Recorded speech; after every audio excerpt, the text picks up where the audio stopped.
پر ہے، وہاں پہاڑ پر پروجیکٹ چل رہے ہیں، آفس الگ بنی ہوئی ہے چکر کاٹنے کے لیے،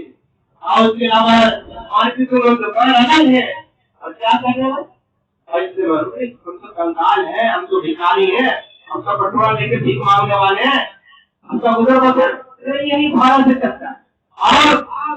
گاؤں پیش لے کر کے اپنی تھوڑی سی مختصر زندگی کے اوپر محنت کر رہے ہیں، اسی طرح مال اور بڑھے، اب اور بڑھے۔ یاد رکھیے کہ مال کی جو ہے اتنی خطرناک حبس ہوتی ہے کہ انسان کو اللہ تعالیٰ سیکھنا چاہتا ہے، حبس اتنی زیادہ بڑھتی ہے، غربت اس کے دل میں آ اتنا زیادہ بڑھ جاتا ہے۔ تو اسلام کی حقیقت یہ بھی ہے کہ غرابی و سود غرابی و اسلام کی خاصیت یہ بھی ہے کہ اللہ تعالیٰ نے اسلام کو غربت میں پڑھا ہے، لیکن غربت کے ساتھ حوصلہ بلند رکھنا چاہیے، اس لیے حوصلے کی بنیاد پر کام زیادہ ہوتا ہے، نیتوں کی بنیاد پر کام زیادہ ہوتا ہے۔ اکثر بیشتر دیکھیے گا کہ کچھ غریب آدمی ہے، اکثر بیشتر ہم دیکھتے ہیں کہ ماسٹر چھوٹی تنخواہ کمانے والا آدمی ہے، ٹیوشن پڑھانے والا آدمی ہے، چھوٹے موٹے کام کرنے والا آدمی ہے، اب جیسے دن رات حوصلہ ہوتا ہے، کوشش ہوتی ہے، محنت ہوتا ہے، وہ بیچارہ محنت دو چار پیسہ بچا کر کے وہ حج کرتے چلا۔ ہر ایک آدمی بڑی کمپنی میں کام کر رہا ہوتا ہے، دنیا کو کہہ رہا ہے یہاں فلیٹ، یہاں گاڑی، وہاں گاڑی، وہاں زمین، وہاں دھندا، وہاں کام۔ ہم تو غریب ہیں، ہم تو غریب ہے۔ اس کی غربت کی کنگالی کا یہ عالم ہوتا ہے کہ یہ اپنے اوپر خدا کا قہر و غضب جو ہے خریدتا عمل ہے، حج کی عادت کو حوصلہ ہی نہیں ہوتا، حوصلہ ہی اتنے بلند نہیں ہے، نیکی کرنے کی توفیق ہی نہیں ہے، نیکی کرنے کی حص ہی نہیں ہے، خدا کا خوف ہی نہیں ہے۔ تو دین کو سمجھا نہیں، جب کسی چیز کو سمجھیں گے سب اس پر عمل کرنے کو، اس کو پکڑنے کی کوشش کریں۔ ہم سمجھتے ہیں کہ آج دنیا کے اندر ہماری شہرت بڑھے گی، ہماری طاقت بنے گی، تو صرف مال، اس لیے رات دن مال، یہ ڈیوٹی الگ اور کیا مطلب نہ کی ڈیوٹی الگ۔ تو آدمی رات اور دن کوشش محنت کرتا ہے جانوروں کی طرح صرف اپنی دنیا بنانے کے لیے، واپس بڑھنے کی، کیونکہ ہم نے ایمان کو سمجھا نہیں، ایمان کو سمجھا نہیں۔ ہم صحابہ کی زندگی کو پڑھیں گے، اللہ کے رسول صلی اللہ علیہ وسلم کی تعلیمات کو پڑھیں گے، ہم ایمان کو سمجھیں گے، تب ہمارے اندر جو ہے حوث پیدا ہوگا، ان پر چلنے کی حوث پیدا ہوگی۔ صحابہ کی زندگی کو دیکھیے کہ بہت سارے صحابہ ایسے ہیں کہ اللہ تعالیٰ نے مالداری میں اللہ تعالیٰ مالداری میں دولت سے نوازا، لیکن مالداری کو انہوں نے لایا، کیونکہ دین کی حقیقت کو سمجھنے کے لیے صحابہ کو سمجھنا پڑے گا، اللہ کے رسول صلی اللہ علیہ وسلم کی زندگی کو سمجھنا پڑے گا، اللہ کے رسول صلی اللہ علیہ وسلم نے کتنی تکلیفیں اٹھائی، عیش و عشرت کی زندگی، اللہ کے رسول صلی اللہ علیہ وسلم اللہ سے جو مانگتے ہیں وہ مل جاتے، کائنات مانگتے تو کائنات اللہ تعالیٰ کا پتہ، لیکن اللہ کے رسول سے پہلے دو عالم صلی اللہ علیہ وسلم نے اللہ سے خیر مانگا، اللہ سے عافیت مانگا، اپنی امت کو یہ تعلیم کی ہے۔ یہ سب لوگوں وجہ سب سے بڑی بنیادی وجہ یہ ہے کہ یہ کوئی کھانے کی دوا نہیں ہے جو کھا لے پانی پی لے ڈاکٹر کی وجہ نہیں، یہ آپ کو حاکمین کی تجویز کرتا چیزوں پر چلنا پڑے گا، راستوں پر اپنی بنیاد پر ڈالنا ہوگا، اپنے آپ کو اللہ کے رسول صلی اللہ علیہ وسلم کی زندگی پر قربان کرنا ہوگا۔ اب کیسے ہو سکتا؟ جھوٹ ہمارا دن میں کتنا گزر جاتا ہے، جھوٹ میں وقت فضول بکواس کو ہمارے وقت کتنے گزرتے ہیں، لیکن دین خواہش ہمارے اندر پیدا نہیں ہوتی، کافی ہو جاتی زندگی ہوگی، دنیا میں عاشق زندگی گزارا اور کرنے کے بعد ہمیشہ ہمیشہ خدا کے خلوت میں ہمیشہ ہمیشہ جہنم کے ہاتھ میں پھنسے ہوگے اور سخت مصیبتوں میں ہوگے۔ کہتے ہیں نفسی کا عالم ہوگا، نفسی سمجھتے ہیں دنیا میں کسی کو اللہ تعالیٰ ایسا وقت نہیں دیا، نفسی کا عالم، نفسی کو سانس لینا دشوار ہو جائے۔ آپ ہاسپٹل میں بھی ہوتے ہیں تو سانس لیتے رہتے، ڈاکٹر کی نگرانی میں بھی ہوتے ہیں تو سانس لیتے ہیں، لیکن نفسی کا عالم اس وقت کو کہا جاتا ہے کہ انسان سانس لینا اس کے لیے دشوار ہے۔ یہاں سے بند ہو ہم مرے اس سے پہلے ہم دین کو سمجھے اس سے پہلے اس کی تیاری. اللہ تعالیٰ نے کہا کہ چھپانے کی ضرورت نہیں ہے. ہر شخص کچھ نہ کچھ صاحب نصاب ہے, لیکن دنیا سے چھپانے کے لیے دنیا سمجھنے کی کہاں سے پیدا ہے. لیکن یاد رکھیے حج فرض ہے اللہ کی طرف سے. آپ اللہ کے پاس دنیا کو اس سے چھپانے کے لیے کیوں آؤ؟ اللہ کے اللہ کو بولا یہ تو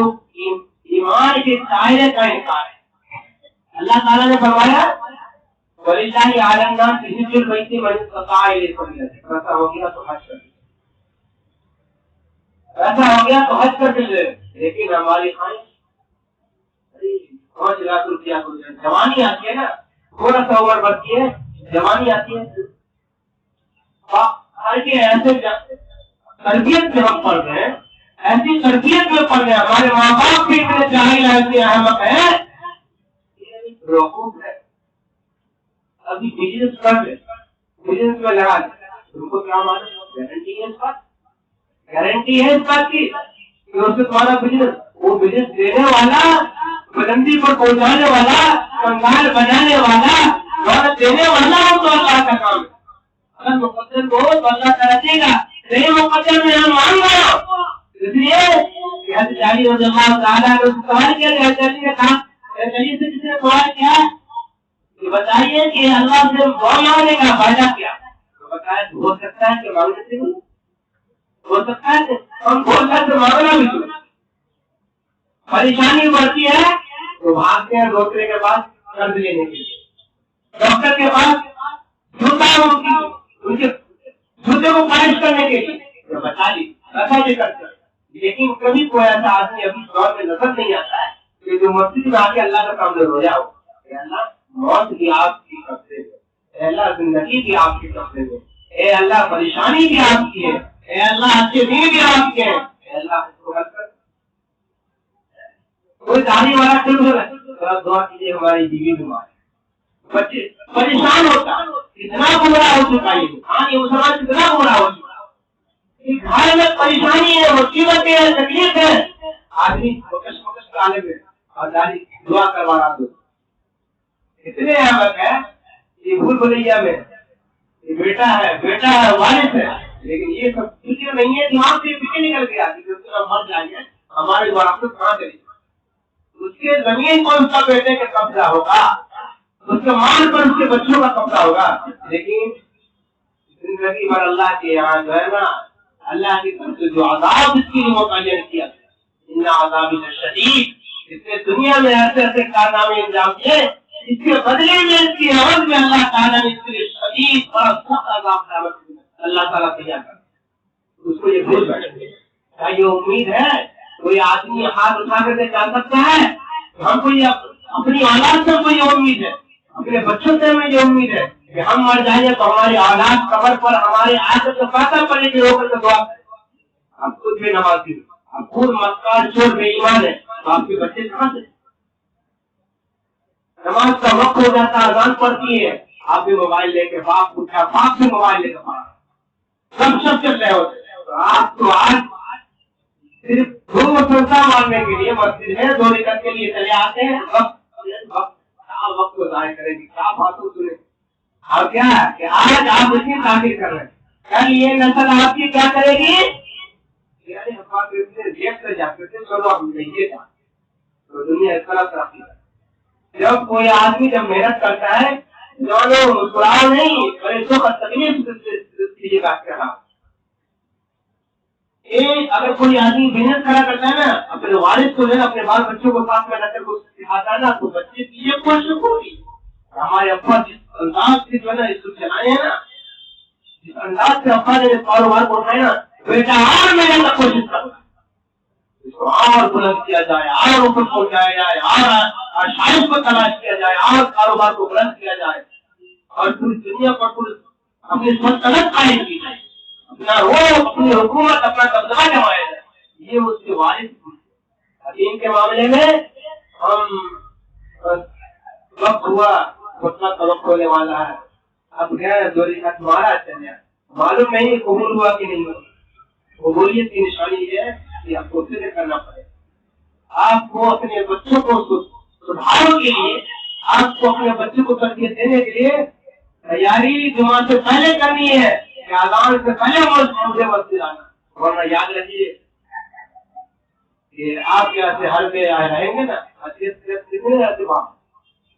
ان کے نام بناؤ، ان کے بچے لاپتا، آپ تو چلایا کئی بیٹا چلا تھا کئی بات لیکن نہیں ہے۔ خدا کی قسم یاد رکھیے کہ یہ اولاد وہ قیامت بن جائے گی نا کہ جب تک ان کو جہنم میں نہیں لے جائے گی اس وقت تک چھوڑے گی، سب کچھ چھوڑے گی۔ اس لیے آپ اس کو ساتھ ہے، آپ اس کے ماں باپ ہے، مدرسے پڑھانے کا بھی مدرسے والے تو احسان کر رہے ہیں دین کی تعریف کریں، مسجد میں امام تو احسان کر رہا ہے کہ نصیحت والوں نصیحت کرنا، لیکن سب سے پہلے اس بچے کے لیے سب سے بڑے غدار ہے آپ اس بچے کے، سب سے بڑے تحریر جو چیزیں ہیں وہ آپ کو بچے کو، اس بچے کو بگاڑ رہے ہیں آپ، وہ بچہ آپ سے تجربہ لے رہا ہے، وہ بچہ آپ سے سیکھ رہا ہے۔ اس لیے بتا رہا پتہ چاہیے اللہ کا خوف پیدا کیجیے، اللہ نے رزق کا انتظام کیجیے، اللہ تعالیٰ جو مال دیا ہے نا وہ بزنس میں مت لگائیے، پہلے جو چیز فرض ہے ان چیزوں کو پورا کر دیا، ان چیزوں کو پورا کر دیا۔ ارے ہمارے گھر کا یہ رجحان ہے، ابھی جوانی ہے کیا آج کرنے جائے گا، ایسا کو بزنس میں لگا دے کوئی کام آ جائے گا، یہ معلوم نہیں جو بزنس بنانے والی اللہ ہے، لیکن اور چیز جو ہے نا گھر سے اترے گا نہیں، کبھی غربت میں آ جاؤ گے نا اللہ بہت اچھی طرح قیامت کے دن اٹھائے گا، اللہ تعالیٰ بہت اچھی طرح قیامت کے دن اس بنائے گا۔ یاد رکھیے جب اتنا مال ہوگا وَلِلَّهِ عَلَى النَّاسِ حِجُّ الْبَيْتِ مَنِ اسْتَطَاعَ إِلَيْهِ سَبِيلًا، کہ اللہ تعالیٰ اتنی استطاعت دے دے، اتنا پیسہ دے دے کہ آپ اللہ کی طرف سے طواف کر چلے جائیے، ورنہ پھر زندگی میں حالات ہمیشہ ایک جیسے نہیں رہتے، حالات بدلیں گے بالکل طرح سے، فرض کا سایہ نہیں ہوتا، قیامت تک قرآن کے آخری آنے تک وہ سایہ رہے گا۔ اب کیا کریں، آپ کے پاس کوئی راستہ ہے؟ کتنا زندگی کے اندر آپ کتنے مریں گے نا، آپ ایک دن آپ مریں گے نا، اللہ جو دور آپ جائیں گے نا، آپ نے کبھی سوچا ہے آپ نے دنیا میں کون سا اچھا کام، آپ کے وقت جو ہے کتنا نیکی میں گزرے ہیں کتنا برائی میں گزرے ہیں، آپ اپنا خوب کتاب لیجیے، آپ اپنا کتاب لیجیے، دیکھیے کیا دن بھر ہم نے اللہ کی نافرمانی کتنی کی ہے اور گناہ کتنا، نیکی کتنا کیا ہے۔ ہمیشہ یاد رکھیں کہ ہر آدمی اپنا حساب لینا شروع کر لیں تو یہ مقام نہیں ہے، یہ طریقہ ہمارے اندر نہیں رہے گا، ہر آدمی اپنا حساب لے تو اس کے گناہ کا آواز زیادہ بھاری، نیکی نہیں کے برابر۔ ہم یہ نماز کرتے چلے جاتے معلوم نہیں کہ قبول ہوتی، نماز کیسے قبول ہوتی معلوم ہے، ہم سب بے نماز ہیں، ہم سب بے نماز نہیں ہیں، نماز کی قبولیت کا عالم یہ ہوتا ہے کہ کوئی شخص وقت نماز پڑھے نا تو اللہ تعالیٰ اس کو دوسرے وقت کی نماز پڑھنے کی توفیق دیتا ہے، سمجھنے کی کوئی کسی نماز ایسی چیز ہے، نماز کے درمیان نماز نہ پڑھنے والا یہ کفر ہے، نماز بے نمازی کفر کے زمرے میں شمار میں آتا ہے، اس لیے ہمیشہ یاد رکھیے کہ نماز کی فکر کیجیے، اللہ تعالیٰ مال دیا ہے تو مال کے ساتھ حج ہے، فرض ہے، صاحب استطاعت پر مالداروں پر حج فرض ہے، حج کیجیے، اور جب مال ہو تو کوئی اگر بہکاوے دلائے کہ آپ یہ کر لیجیے وہ کر لیجیے، یاد رکھیے کہ وہاں جانا فرض، اللہ کے گھر کا طواف کرنا فرض ہے، یہ شادی یہ بیاہ یہ نشو و نما یہ بات نہیں چلے گا، لیکن جس کا حساب اللہ تعالیٰ کے پاس سے ہے وہ چیز کو پہلے کرنا ہے، ایک بات یہ رہی۔ اس کے علاوہ یہ ہے کہ جوانی میں سب سے زیادہ اثر بیشتر آدمی ہوتا ہے کیا، جب بڑھاپا آتا ہے تو آدمی کمزور ہو جاتا ہے، نماز پڑ جاتا ہے، نیکی کرنے سے قاصر رہتا ہے، جس طرح مرد پر جب آدمی چاہتا ہے پھر نیکی کرنے سے قاصر رہتا ہے، تو جوانی کی عبادت اللہ تعالیٰ کو اتنا قابل قبول ہے، اتنا پسند ہے کہ جوانی کی عبادت کی برکت سے اللہ تعالیٰ اس کے بڑھاپے میں گناہ کو بھی معاف کرتا ہے، یہ خیال ہمارا آپ حج ایسا کریں کہ حج کی نیت ہو، نیت یہ نہیں ہو کہ پیروں تکلیف، نیت یہ نہیں ہو، ہمارے بہت سارے ایسے کپڑا کے کاروباری تجارت والے نوجوان ایسے کہ حج کرنے کی سعادت ہے یہ میرے خیال ہے تھوڑا سا اور گناہ کرے، بڑھاپا آئے گا سب گناہ دلائیں گے، ایسے نہیں دلائیں گے۔ معلوم نہیں آپ کو کہ کل آپ کی موت ہے کہ نہیں، موت کا پیچھا کر رہی ہے، اس لیے ہمیشہ نیکی کے لیے کھائے کیجیے، ہمیشہ نیکی کے لیے کھائے کیجیے، زندگی کا بھروسہ نہیں۔ اور حج ایسا ہو کہ حج کرنے کی عادت ایسی ہو، اس کی نیت ہو، نیت یہ نہیں ہو کہ ہمارے نام کے ساتھ حاجی لگ جائے، نیت یہ نہیں ہو کہ سر تفریح جس طرح ہم کرتے ہیں تو ہم گھوم گھام کر کریں، کیونکہ نیت کے اثرات اور اس کی برکت جو ہے نا، پہلے ہم بنا تھا، پہلے ہم بنا تھا، ہم نے دیکھا اکثر بیشتر لوگوں کو دیکھتے تھے حج کی نیت ہوتی تھی، اور آج کے دنوں میں کہ حج کے بعد معلوم ہوتا ہے کہ یہ دوسری دنیا سے دنیا نہیں بدل جائے، ملاقات کی حج کرنے کے بعد لوگوں کے اندر جو خوشیوں کو تو اور تقویٰ اتنا عالم ہوتا تھا کہ لوگ نرم ہو جاتے تھے، معلوم ہوتا تھا کہ واقعی چہرے سے نور کی رحمتیں اور لوگ کے رجحان بدل بڑے مشکل محیطین آدمی ہو جایا کرتے ہیں۔ آج حج کرنے کا مانا تھا کہ آیا تو وہی جھوٹ وہی بیماری، پتہ ہی چلا کہ اس کے نیت کے اندر کچھ کھوٹ، نیت پہلے سے کھوٹ ہے، اس لیے اس کی برکت کے اثر نہیں ظاہر ہوتا، نیت سے پہلے سے کھوٹ ہوتا ہے تو حج کرنے کے بعد بھی اس کے اثرات، اس کی برکت اس کے اوپر لگتی ہے۔ ایک آدمی گیا حج کرنے کے لیے، آدمی حج کرنے کے لیے گیا اور دوست سے وعدہ کیا کہ دوست ہم آئیں گے تو گھبراؤ مت، کر کے آئیں گے نا تو گھبراؤ مت،